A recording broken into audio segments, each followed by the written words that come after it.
Testing na natin. Yan guys, titesting na namin yung ginawa namin incubator ng chewin ko. Okay, that. Sana gumana.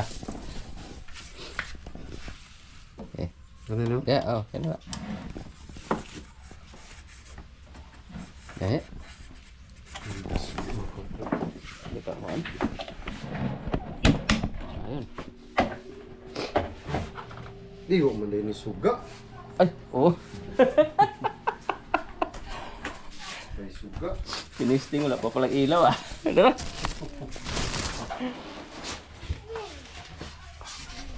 Isa. Caleb! Kala ko na naman buhangin yung isa. Yan yung setup natin guys. Iba yung setup na to kaysa dun sa isa. Kasi yung ano natin, ilaw at blower nasa takip. Nasa takip namin pinabit. Yan. Ang liit naman ang ano natin. Glass. Pero ito na, gumana na yung blower niya eh. Testing lang natin kung iilaw ba. Nanduguno lang yung switch. Sige naman. Ano lang, ano. Testing lang naman eh. Ayun. Gumana na yung dalawang ilaw. Sige, set up na rin. Okay din naman set up. Pa?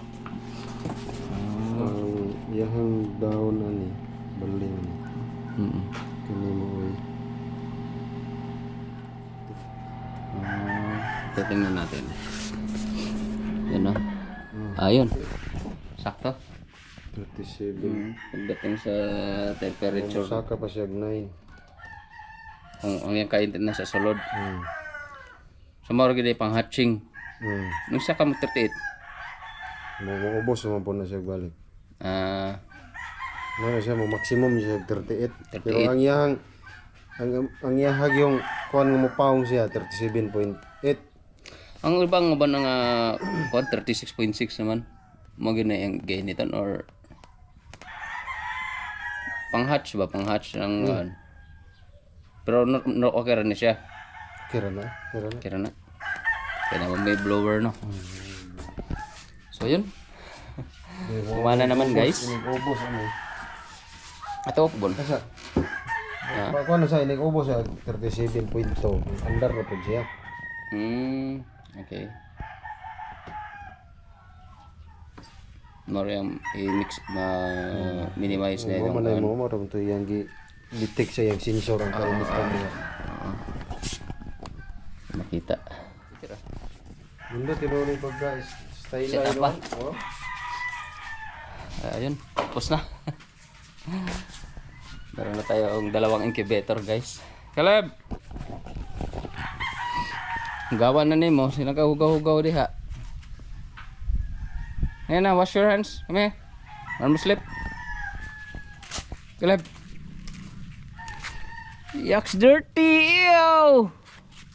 Wash your hands ka. Ito na hindi. Ato na hindi. Busy naman to. Pag ano dun. Ka, wash your hands ka. Ito sir ha, wash your hands ha. Alam na niya kapunta dun eh. Sabunin ang kamot. Wala tayo. Nagugaw. Pasapon sa kamot niya te. Nang sinay. Hindi. Okay ra? So yan. 7.2.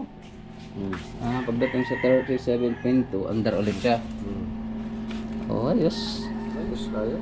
Saka na po siya. 34. Ayos. Abot niya 37.8 pounds siya. Ayos. Buksan natin guys.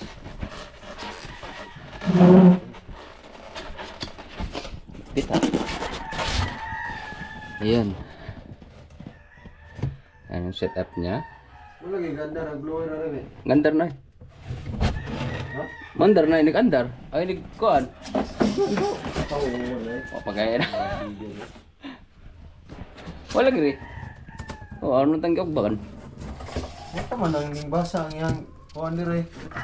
Hindi man siya ingok init ang sod. Abot yan yung 38.3. Ha? Hindi man init ang sulod. Oh, gabrihan na guna na ako. Antaron to na siya dayon.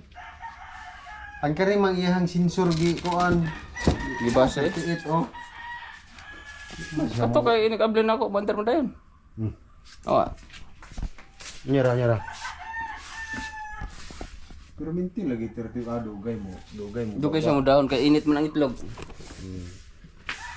Ang kiri nga wa ba yung sulod? Kari lagi iyang agdon Detect. ready ang iyang Sensor? Oo, sensor. Pero gablihan man ako. Oh. Bisan pagkabrihan nimo na oh. Oh. Ano, Wala. paspas kayo mo. Ubos iyang ano. Oo. pwede. Antar dayon. Okay naman pala.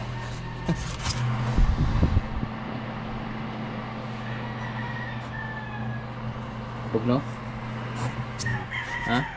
Gibutangan ni mo tubig lagi rin diya. Na. Oh, ayos. Salang lang natin mamaya yung itlog. Gibutang eh kuan. Kuan? Itong tray Ipa? niya. Ha? Batangan para tahop din na. Ay ikaw mo. Hindi ko siya. Mabutang may mayo ganaan mo gamay. Nabong nga kay tawag dito. O na, ilagan. Sige. So, yan. Inton lang saan eh. Inton. So, yan. Ah, XX mo na yung... para mailan ako nagbali. Ako magyapon na ibali.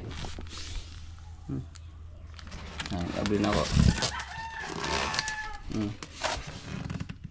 Ikandol na nimo. Oh, nana na sulod tanan. Kasi lagi itlog bibi ra. Wa, puro na siya manok. Wala ko may iblis bibi. Ay na gogag. Nag-breeding. Ayun, sasalang ko na lang yung itlog dun, guys. Ayos na. Pwede na tayo makapag-incubate ng marami, guys. Dumami yung manok natin.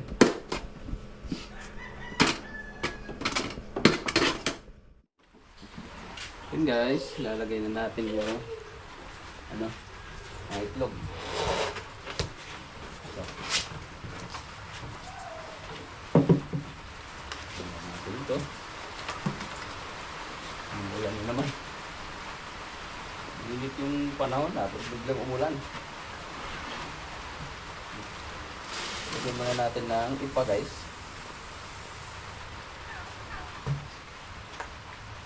Akin mo yung kung ano natin sa ilus. Ito natin konti.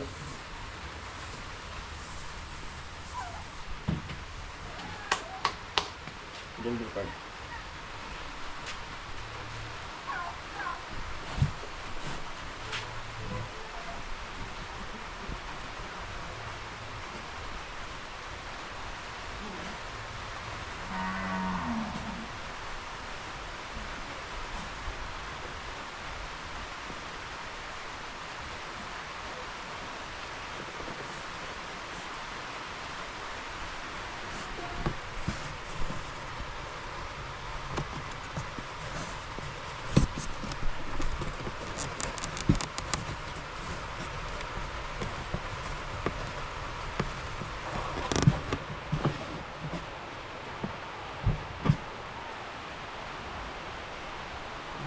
Ulan na naman.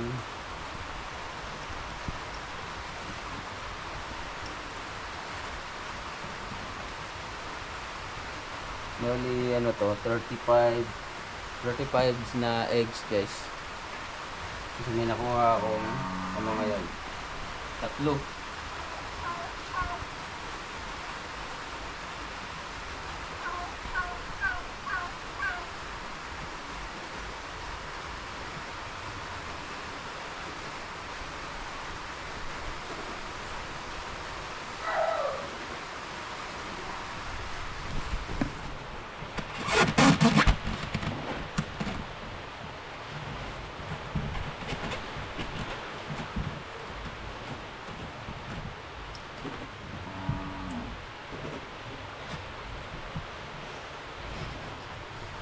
Yan.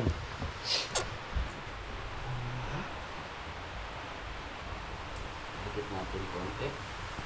Malagyan natin ng ano sa gitna tubig.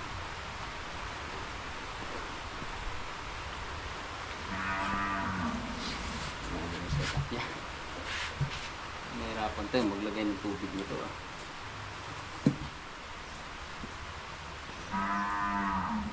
Dikit-dikit na lang natin konti guys.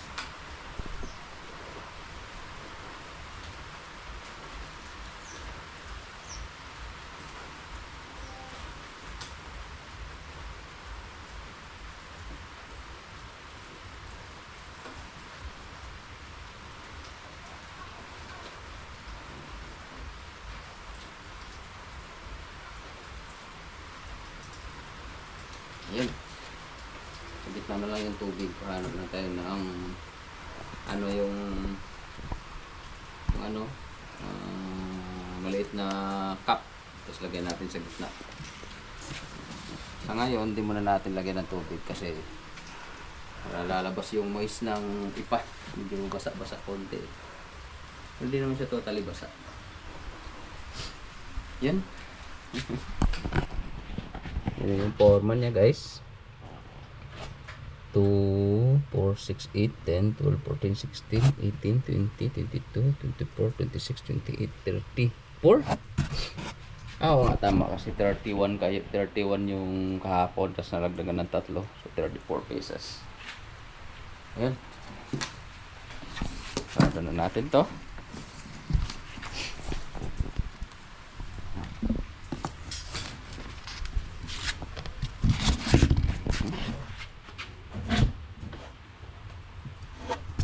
Tama lang yan.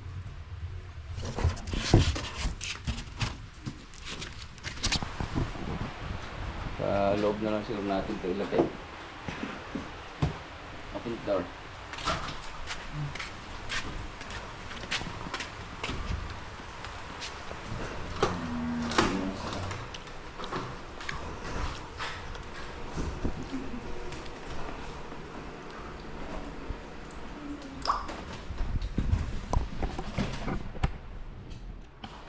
Ito na lang natin ito ilagay.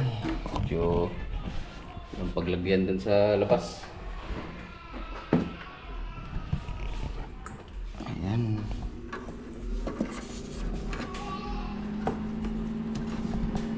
Ayun.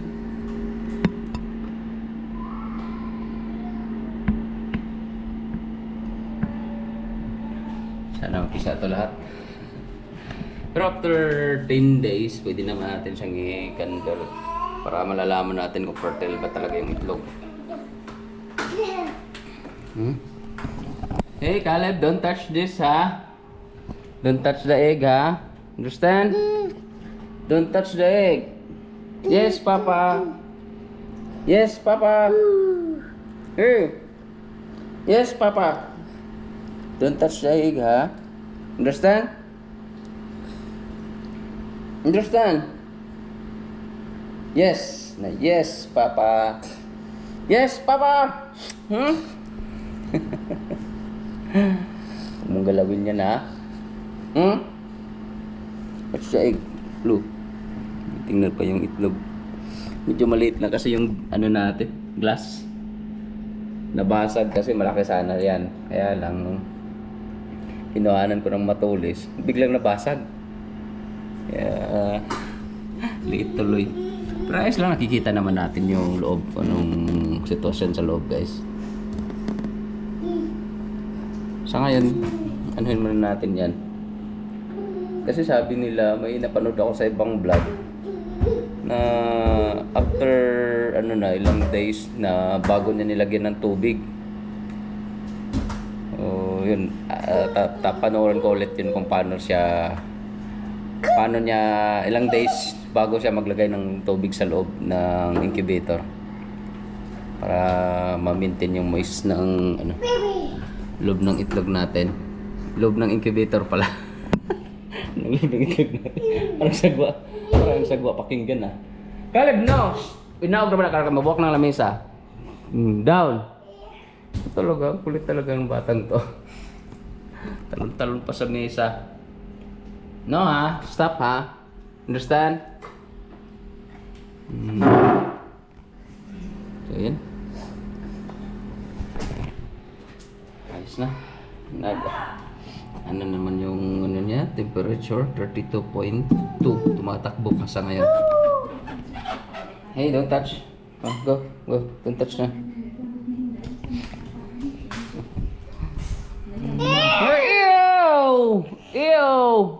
Ew! It's car. Ay ng champurado.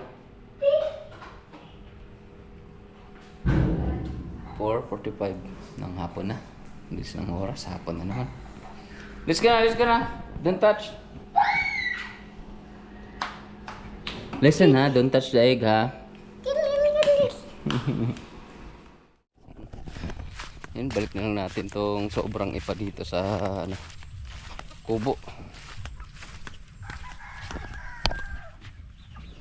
Ano natin itong isang sako. Yep.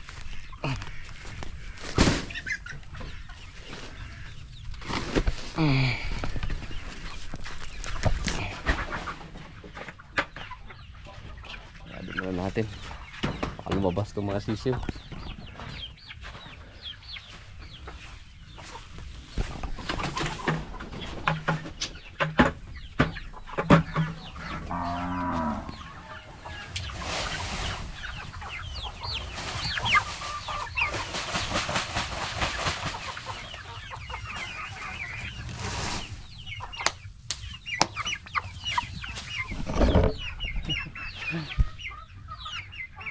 Lalaki na yung mga Rhode Island natin ngayon.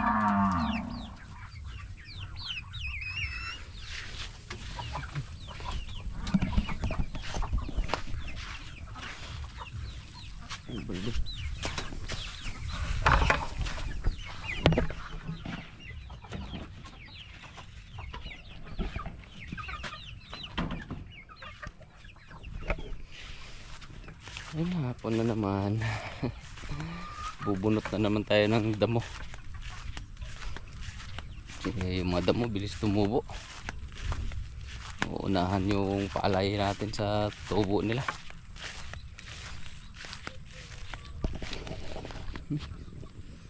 Dilim na naman yung kalangitan. Papaalala. Papaalala sa nagdaang bagyo. Yun pala yung ano guys, I think ika-4 na taon ng bagyong Odette. Tama ba? Hindi ako nagkakamali. Ika-4 na taon na yata. Yun yung mga ganitong damo guys ba. Ano? Sasapawan kasi yung mga ano natin palay. Na-screenan. Kailangan natin itong bunutin.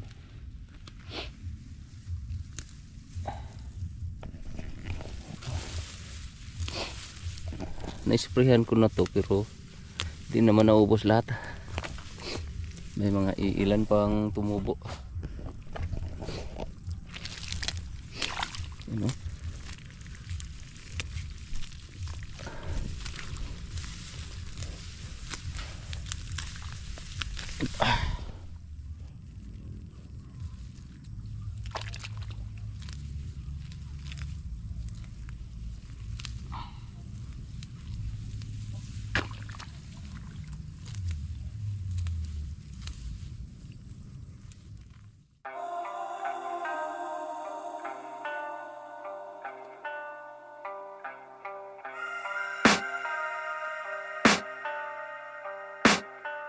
I can hear the demons call when they do what they do.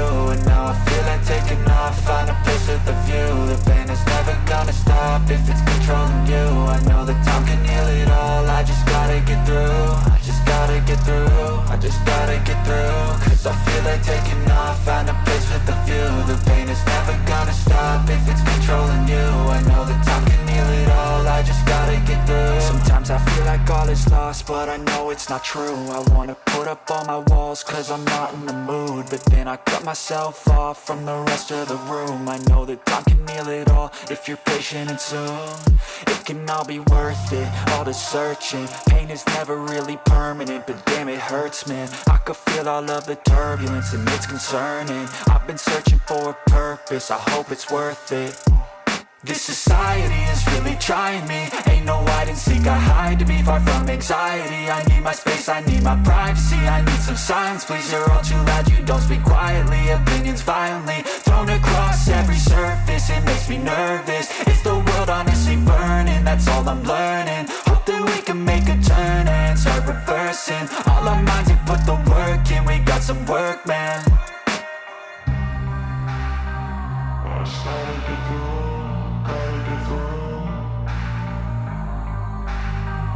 I started to